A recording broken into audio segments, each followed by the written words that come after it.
Hello दोस्तों, Shukla chemistry classes में आपका स्वागत है। आज हम लोग इस वीडियो में मेटल कार्बोनिल और उससे रिलेटेड कंपाउंड पर चर्चा करेंगे।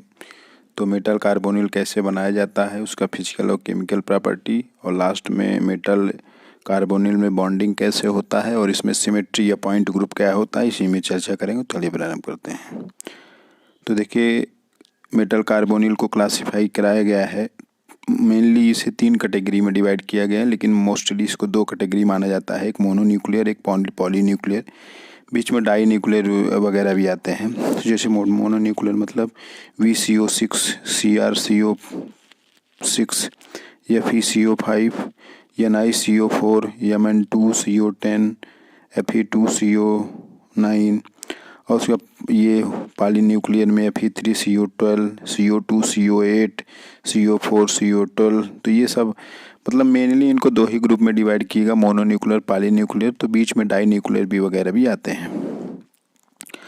अब इनको प्रिपरेशन कैसे किया जाता है मेटल कार्बोनिल को? तो पहला मेथड जो होता है उसको बोलते हैं direct combination of transition metal and carbonyl. मतलब ट्रांजिशन मेटल और कार्बोनिल जो है डायरेक्ट कम्बिनेशन करते हैं। तो इस मेथड में निकिल और आयरन होता है उसको डायरेक्ट को कार्बन मोनोऑक्साइड के प्रेजेंस में रिएक्शन कराया जाता है, तो ये प्रोडक्ट बनता है। बाकी भी हम रिएक्शन करा सकते हैं, लेकिन उस केस में जो हमारा यील्डिंग मिलता है वो बहुत कम मिलता है। इस केस में निकिल में सबसे ज़्यादा मिलता है, फिर आयरन में मिलता है। तो आयरन और निकिल जो है वो डायरेक्ट कम्बिनेशन करते हैं कार्बन मोनोऑक्साइड से। दूसरा होता है रिडक्टिव कार्बोनिलेशन। तो रिडक्टिव कार्बोनिलेशन मतलब यहाँ पे रिडक्शन होता है। तो reduction of metal compound in presence of CO मतलब कार्बन मोनोऑक्साइड, और रिड्यूसिंग एजेंट लाइक एल्युमिनियम वगैरह भी यूज कर सकते हैं। तो देखिए ये है, मान लीजिए Re2O7 + 17 CO कार्बन मोनोऑक्साइड से रिएक्शन कराएंगे तो Re2 रेनियम है, CO10 बनेगा और 70 CO2 निकल जाएगा। उसी के बाद CrCl3 को 6 CO एल्युमिनियम के प्रेजेंस में करते हैं तो CrCO6 बनेगा और ये AlCl3 बनेगा। नेक्स्ट रिएक्शन इसको बोलते हैं डिस्प्लेसमेंट रिएक्शन। इसमें डिस्प्लेसमेंट होता है। तो this reaction can be done in presence of reducing agent carbon monoxide. तो कार्बन मोनोऑक्साइड रिड्यूसिंग एजेंट में ये रिएक्शन कराया जाता है। जैसे Re2O7 और 17 CO से रिएक्शन कराएंगे तो ये मिलेगा। उसके बाद ये IrCl3 को CO से रिएक्शन कराएंगे तो Ir2CO8 और 3COCl2 प्राप्त होगा। अगला रिएक्शन है थर्मल या फोटोकेमिकल रिएक्शन। मतलब हीट या फोटोकेमिकल मतलब लाइट के प्रेजेंस में रिएक्शन होता है। तो this reaction takes place in presence of light or heating. जैसे ऑस्मियम CO5 को HMu लाइट के प्रेजेंस में रिएक्शन कराएंगे तो OS2CO9 बनेगा, CO जो है वो निकल जाता है। या फिर CO5 2 मोल को HMu के प्रेजेंस में हीट करेंगे तो Fe2CO9 + CO निकल जाता है। 3 मोल या फिर CO5 को हीट करेंगे तो Fe3CO12 बनेगा और 3CO निकल जाएगा। नेक्स्ट रिएक्शन इसको डिस्प्रपोर्शनेशन रिएक्शन बोलते हैं, जिसमें मतलब ये ऐसा रिएक्शन है जिसमें 1 part of reactant is oxidise while other part are reduce होता है। तो मतलब इसमें एक ही सब्सटेंस होता है, वही ऑक्सीडाइज भी होता है और वही रिड्यूस भी होता है।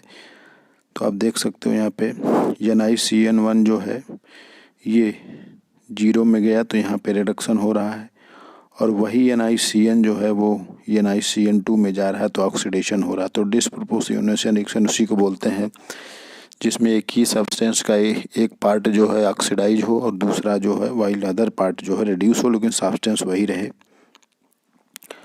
अब हम लोग यहाँ पे कुछ मेटल कार्बोनिल की प्रॉपर्टी देखते हैं। तो जितने भी मेटल कार्बोनिल होते हैं वो सभी डायामैग्नेटिक होते हैं, लेकिन VCO6 जो होता है वो पैरामैग्नेटिक होता है। नेक्स्ट पॉइंट है कि दे आर कोलेंट। ये कोलेंट नेचर के होते हैं, इसीलिए ये पोलर सॉल्वेंट में सॉल्युबल नहीं होते हैं, बल्कि नॉन पोलर सॉल्वेंट में सॉल्युबल होते हैं। एक्सेप्ट NiCO4, MCO4 मतलब M बराबर आयरन, रुदेनियम, ऑस्मियम रहेगा, ये लिक्विड होते हैं, लेकिन और सभी मेटल कार्बोनिल क्रिस्टलाइन होते हैं। नेक्स्ट पॉइंट है कि सभी कलर होते हैं, लेकिन NiCO4 कलरलेस होते हैं। मतलब सभी मेटल कार्बोनिल कलर होते हैं, लेकिन NiCO4 कलरलेस है। हम लोग केमिकल प्रॉपर्टी देखते हैं मेटल कार्बोनिल के साथ किसके साथ रिएक्शन करता है। तो पहला पॉइंट है रिएक्शन विथ हैलोजन। तो हैलोजन के साथ रिएक्शन करेगा तो this reaction can be prepare by substitution और ब्रेकिंग मेटल मेटल बॉन्ड। तो ये रिएक्शन जो होता है या सब्स्टिट्यूशन या इसमें मेटल मेटल बॉन्ड ब्रेक होता है। तो MnCO5 को Br2 से रिएक्शन कराते हैं तो MnCO5Br बनता है। FeCO5X2 से रिएक्शन कराते हैं तो FeCO4X2 बनता है। नेक्स्ट हमारा रिएक्शन है रिएक्शन विथ मेटेलिक सोडियम। तो इसमें सोडियम मेटल और अमलगम के साथ रिएक्शन कराने पर मेटल कार्बोनिल रिड्यूस हो जाता है। तो आप देख सकते हो जैसे यहाँ पे CrCO6 है, सोडियम के साथ रिएक्शन कराया गया तो Na2CrCO5 माइनस Mn2CO10 को हीट करेंगे तो 2NaMnCO5 बन जाता है। तो सोडियम के प्रेजेंस में ही रहेगा। तो इस रिएक्शन को बोलते हैं, मतलब अगर ये सोडियम के साथ रिएक्शन कराया जाए तो ये मेनली बनता है। नेक्स्ट रिएक्शन है रिएक्शन विथ हाइड्रोजन। यहाँ पे हाइड्रोजन भी रिड्यूसिंग एजेंट का काम करता है। तो जैसे CO2 CO8 H2 से 160 डिग्री और 208 मास पी हाई टेम्परेचर हाई प्रेशर तो 2CO CO4H बनेगा। Mn2CO10 को H2 से रिएक्शन कराएंगे, यहाँ पे रिड्यूसिंग एजेंट का काम करेगा तो ये इसमें रिड्यूस कर देगा। इसमें जो ये बना हुआ है ये सब प्रोटॉन डोनर होते हैं, मतलब इनको अगर यहाँ पे आयोनाइज कराए तो H जो है निकल जाता है और यहाँ पे बन जाता है CO जो है वो कोबाल्ट है, लेकिन ये CO जो है वो कार्बन मोनोऑक्साइड है तो ये बन जाता है। तो ये H+ डोनर होते हैं ये जो बने हुए हैं, यहाँ भी H+ निकल जाएगा। अगला रिएक्शन है रिएक्शन विथ NaOH। तो मेटल कार्बोनिल को NaOH से रिएक्शन कराया जाता है तो जो न्यूक्लियोफाइल पार्ट होता है वो अटैक करता है to metal carbonyl to form carboxylic acid, जिसको फर्दर रिएक्शन मतलब हीट करने पर CO2 निकल जाता है डीकार्बोक्सिलेट और हाइड्राइडो आयनाइन बनाता है, जिसको प्रोटोनेशन कराने पर प्रोडक्ट मिलता है। तो FeCO5 को NaOH से रिएक्शन कराया तो देखिए ये NaFeCO4COH बना। इसको फर्दर हीट करेंगे तो CO2 निकल जाएगा आपका, ये बना। फिर इसको H+ से रिएक्शन करा के हम प्रोडक्ट बना लेते हैं। नेक्स्ट हमारा रिएक्शन है reaction with NO nitric oxide से। तो इसमें मेटल कार्बोनिल को नाइट्रिक ऑक्साइड से रिएक्शन कराते हैं तो मेटल नाइट्रोसिल बनता है। जैसे FeCO5 को NO से रिएक्शन कराया तो FeCO2 NO2 प्लस 3CO निकल जाएगा। CO2 CO8 को NO से रिएक्शन कराएंगे तो 2 CO निकल जाएगा और 1 NO यहाँ पे जुड़ जाएगा, ये बनेगा 2CO CO3 NO। Next reaction है इसका लिगेंड सब्स्टिट्यूशन रिएक्शन। इसमें substitution of carbon monoxide ligand by another ligand, मतलब इसमें किसी दूसरे लिगेंड द्वारा कार्बोनिल जो होता है जो कार्बन मोनोऑक्साइड है उसका सब्स्टिट्यूशन किया जाता है। तो देखिए FeCO5 को अगर हम 2CnR से रिएक्शन कराएंगे तो 2 CO निकल जाएगा, 2 CnR आ जाएगा। Mn2CO10 से Pr3 से रिएक्शन कराएंगे तो 2MnCO4 Pr3 बन जाएगा प्लस 2 CO बन जाएगा। अब हम लोग मेटल कार्बोनिल में बॉन्डिंग देखेंगे, कैसे इसमें बॉन्डिंग होता है। तो पहले हम लोग इसकी स्ट्रेचिंग फ्रिक्वेंसी देख लेते हैं। तो जो फ्री CO होता है कार्बन मोनोऑक्साइड स्ट्रेचिंग फ्रिक्वेंसी वो सबसे ज़्यादा होता है, वो 2143/सेंटीमीटर IR फ्रिक्वेंसी होती है। जो लिगेंड टू मेटल होता है जो ये तो फ्री होता है, उसके बाद ये जो होता है उसका 2120 से 1850 होता है। μ2 ब्रिजिंग अगर है, दो मेटल के साथ अगर कार्बोनिल है तो उसका होता है 1850 से 1720 तक, और अगर μ3 ब्रिजिंग है तो उसका होता है 1720 से 1500। तो जो आप देख रहे हो जो ये CO फ्री है वो उसका सबसे ज़्यादा होता है, फिर मेटल CO का होता है, फिर μ2 ब्रिज का होता है, फिर μ3 ब्रिज का होता है। तो सबसे ज़्यादा ये ऐसे घटता रहता है। अब मेटल कार्बोनिल में जो बॉन्डिंग होता है वो दो प्रकार का होता है। एक होता है कार्बोनिल से मेटल की तरफ और एक मेटल से कार्बोनिल की तरफ, दो प्रकार की बॉन्डिंग होता है। तो पहला होता है CO मतलब C से M की ओर, ये सिग्मा बॉन्ड फॉर्म होता है। इसमें क्या होता है कि जो कार्बोनिल होता है वो लोन पेयर इलेक्ट्रॉन को मेटल को देता है। तो देखिए यह मेटल है और ये CO है, तो जो CO है वो इलेक्ट्रॉन जो है मेटल को देता है यहाँ पे। तो यहाँ किसके बीच में ये बॉन्डिंग होता है। तो इस प्रकार को बॉन्डिंग को बोलते हैं CM सिग्मा बॉन्ड बनता है यहाँ पे। इसमें जो एग्जांपल जैसे NiCO है तो CO जो है ये CO जो कार्बोनिल है ये sp फील्ड ऑर्बिटल है, और ये Ni जो है sp3 एम्प्टी ऑर्बिटल है, तो ये इसको इलेक्ट्रॉन डोनेट करता है। तो इस प्रकार के बॉन्डिंग को बोलते हैं लिगेंड टू मेटल बॉन्डिंग, इसलिए यहाँ पे सिग्मा बॉन्ड फॉर्म होता है। अगला होता है बॉन्डिंग इन मेटल कार्बोनिल में मेटल टू लिगेंड, तो MCO बॉन्ड फॉर्म होता है। इसमें क्या होता है, by donation of pair of electron from filled d orbital of metal. तो मेटल जो होता है उसके पास जो फील्ड इलेक्ट्रॉन होता है वो लिगेंड को ऐसे डोनेट करता है, तो इसको ML लिगेंड बॉन्डिंग बोला जाता है। तो इसमें जो M का d ऑर्बिटल होता है वो फील्ड होता है, और जो कार्बन मोनोऑक्साइड का जो पाई एंटी बॉन्डिंग ऑर्बिटल उसके पास पाई एंटी बॉन्डिंग ऑर्बिटल होना चाहिए जो कि वैकेंट होता है, तो वही इलेक्ट्रॉन मेटल से एक्सेप्ट करता है। कहा जाता है कि the metal to ligand bonding, तो यहाँ पे जो मेटल टू लिगेंड बॉन्डिंग है वो सिनर्जी के इफेक्ट के कारण बढ़ता है। उसके कारण क्या होता है, जो बॉन्ड स्ट्रेंथ होता है मेटल और CO के बीच में बढ़ जाता है।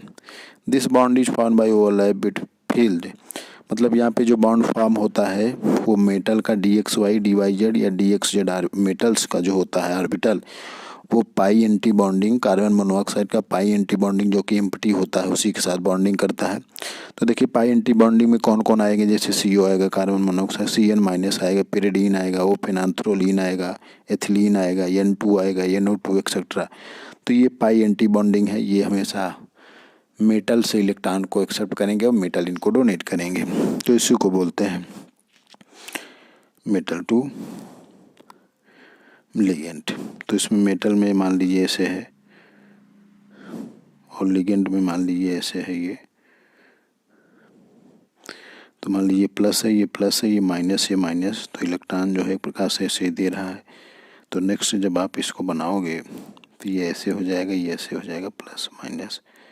तो मेटल टू लिगेंड यहाँ इलेक्ट्रॉन का ट्रांसफ़र होता है, और ये लिगेंड जो होने चाहिए वो पाई एंटी बॉन्डिंग ऑर्बिटल होने चाहिए, तभी मेटल टू लिगेंड बनता है।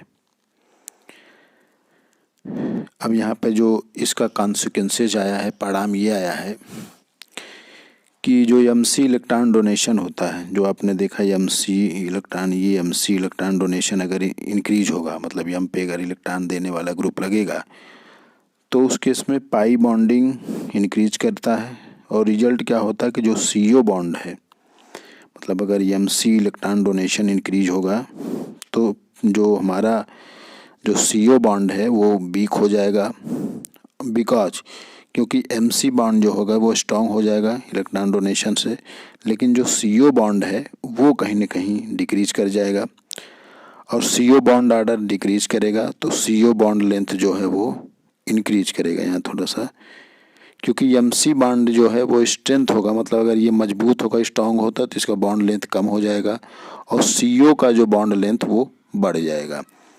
तो यहाँ पे देखिए कंसेप्ट है कि जो CO की स्ट्रेचिंग फ्रीक्वेंसी पूछा था एग्जाम में वो inversely proportional to the electron density होता है, मतलब इलेक्ट्रॉन डेंसिटी अगर बढ़ेगा तो मेटल और कार्बन ये जो ऐसे है तो उनके बीच में स्ट्रेंथन बढ़ेगा, स्ट्रेंथ होगा तो बॉन्ड ऑर्डर तो बढ़ेगा लेकिन बॉन्ड लेंथ इसका कम हो जाता है।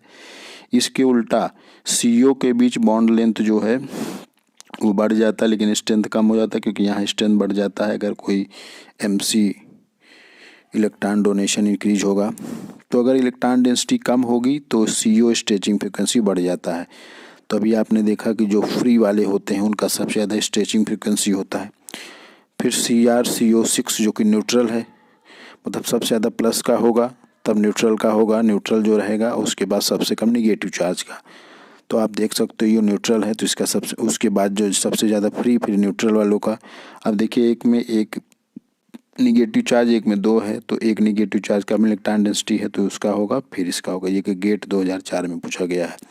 तो स्ट्रेचिंग फ्रिक्वेंसी का ये कंसेप्ट जो है इस पर डिपेंड करता है कि MC अगर इलेक्ट्रॉन डोनेशन इंक्रीज करेगा तो पाई बॉन्ड 20 कर जाएगा, और CO बॉन्ड जो है वो वीक हो जाएगा लेकिन MC बॉन्ड स्ट्रांग हो जाएगा। MC बॉन्ड अगर स्ट्रांग होगा तो हमारा CO बॉन्ड लेंथ इंक्रीज कर जाएगा। ये थोड़ा सा यहाँ पे करेक्शन है। और CO बॉन्ड जो ऑर्डर जो है वो डिक्रीज करेगा, लेकिन CO बॉन्ड लेंथ जो है वो बढ़ जाएगा।